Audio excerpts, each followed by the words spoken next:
Vadodara airport પર Bharat taxi સેવાનો પ્રારંભ.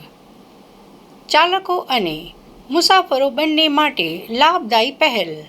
વડોદરા એરપોર્ટ ખાતે સહકારિતાના ભાવ સાથે સ્વદેશી અને સ્થાનિક પહેલ ભારત ટેક્સી સેવાઓનો શુભારંભ કરવામાં આવ્યો છે. કેન્દ્રીય ગૃહ અને સહકારિતા મંત્રીશ્રીના નિર્દેશ અને માર્ગદર્શન હેઠળ આ પાયલોટ પ્રોજેક્ટ શરૂ કરવામાં આવ્યો છે. આ યોજનાનો મુખ્ય હેતુ ટેક્સી માલિકો અને ડ્રાઈવરોને આર્થિક રીતે વધુ સક્ષમ બનાવવાનો છે. આ એપ પ્લેટફોર્મ માધ્યમથી મળતા ભાડાનો મહત્તમ હિસ્સો સીધો જ ડ્રાઈવરોને પ્રાપ્ત થશે. સાથે જ તેમને માલિકી હક પણ મળશે. મુસાફરોને કિફાયતી ભાડામાં ગુણવત્તાપૂર્ણ સેવાઓ મળશે. પ્રવાસીઓની સુરક્ષાને પ્રાધાન્ય આપવામાં આવ્યું છે.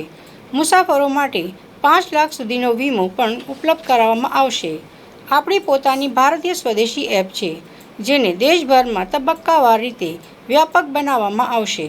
ત્યારે આજે એરપોર્ટ ખાતે આ ભારત ટેક્સીનો શુભારંભ કરવામાં આવ્યો હતો. રોજ વડોદરા એરપોર્ટ ખાતે કેન્દ્રીય ગૃહમંત્રી શ્રી સાહેબના આદેશ અનુસાર જે ટેક્સી સહકારિતા માટે ભારત ટેક્સી જે આજે ઉદ્ઘાટન થયું છે, તે અંતર્ગત અલગ અલગ રાજ્યોમાં આ પાયલોટ પ્રોજેક્ટ છે અને ટેક્સી માલિકો અને ટેક્સીના ડ્રાઈવરોને ફાયદો થાય અને વધારે જે હિસ્સો છે તે ભાડાનો ટેક્સી ડ્રાઈવરોને મળે, તેમજ એમને માલિકી હક પણ પ્રાપ્ત થાય, એના માટે આ ભારત ટેક્સીનું આયોજન કરેલું છે. અને એ એપ મુજબ જે પણ કંઈક પેસેન્જરો એનો લાભ લેશે એને ઓછું ભાડું થશે અને ભવિષ્યમાં એની સિક્યુરિટી અને બીજી પણ એને સારી સહાયતા મળશે. 5 લાખ સુધીનો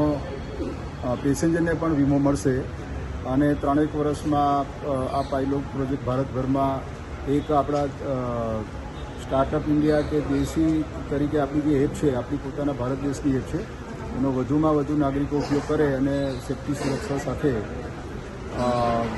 એક સુરક્ષાનું ભાવના અને સારા પ્રવાસનું એક માધ્યમ છે. તો એને તમામ વડોદરાવાસીઓ તરત સ્વીકારી લેશે એવી હું આશા અને અપેક્ષા રાખું છું.